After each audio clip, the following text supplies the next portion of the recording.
திருச்சிற்றம்பலம். திருமாலும் பன்றியாய் சென்றுணரா திருவடியை உருநாமறிய ஓர் அந்தணனாய் ஆண்டு கொண்டான்.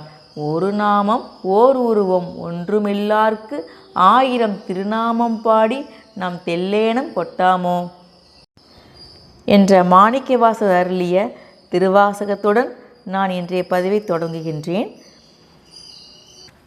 இன்று நாம் மகா சிவராத்திரி பற்றி சிறிய அரிய தகவல்களை நான் சொல்ல விளைகிறேன்.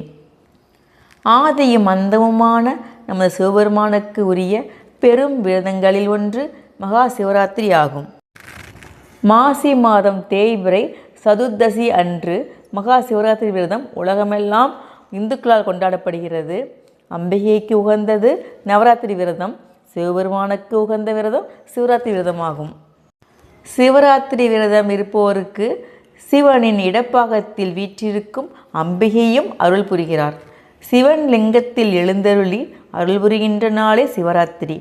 பிரம்மனும் நாராயணனும் சிவனது அடிமுடிகளை தேடி அவர்களுக்கு எட்டாமல் அண்ணாமலையார் அருள் ஜோதியாக ஒளி வீசிய நாளும் இதுவே ஆகும்.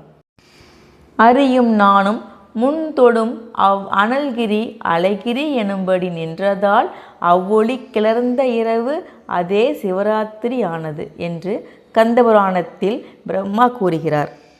தேவர்களும் அசுரர்களும் அமுதம் வேண்டி திருப்பார்கடலை கடைந்தபோது அதிலிருந்து ஆலகால விஷம் தோன்றியது. அந்த நஞ்சினை பெருமான் உண்டு உலகை காத்து அருளினார். சதுர்தசி அன்று தேவர்கள் சிவனை பூஜை செய்து வழிபட்டனர். அந்த நாள்தான் சிவராத்திரி. ஒரு காலத்தில் உலகம் அழிந்து யாவும் சிவபெருமானிடம் ஒடுங்கியது. அந்தகாரம் சூழ்ந்த அந்த இருளில் பார்வதி தேவி சிவபெருமானை ஆகமங்களில் கூறியது போன்று 4 காலம் வழிபட்டாள். அவ்வாறு பார்வதி தேவியால் வழிபட்டதன் நினைவாக தொடர்ந்து சிவராத்திரி விரதம் கொண்டாடப்பட்டு வருகிறது. அந்த இருளில் பார்வதி தேவி பரமனை நோக்கி வழிபடும்போது, இந்நாளில் நான் எவ்வாறு வழிபட்டனோ அப்படியே வழிபடுவோருக்கு இப்பிறவியில் செல்வமும் மறுபிறவியில் சொர்க்கமும் இறுதியில் மோட்சமும் தர வேண்டும் என்று கேட்டுக்கொண்டார். சிவபெருமானும் அப்படியே ஆகட்டும் என்று அருள்பாலித்தார். மகா சிவராத்திரி அன்று இரவில் முறைப்படி விரதம் இருந்து சிவனை வழிபட்டால் கோடி பிரம்மகத்தி தோஷம் விலகும், சிவலோகம் வாசம் கிட்டும், காசியில் முக்தி அடைந்த பயன் கிட்டும், சகல செல்வங்களும் நிறைந்த மங்கள வாழ்வு உண்டாகும்.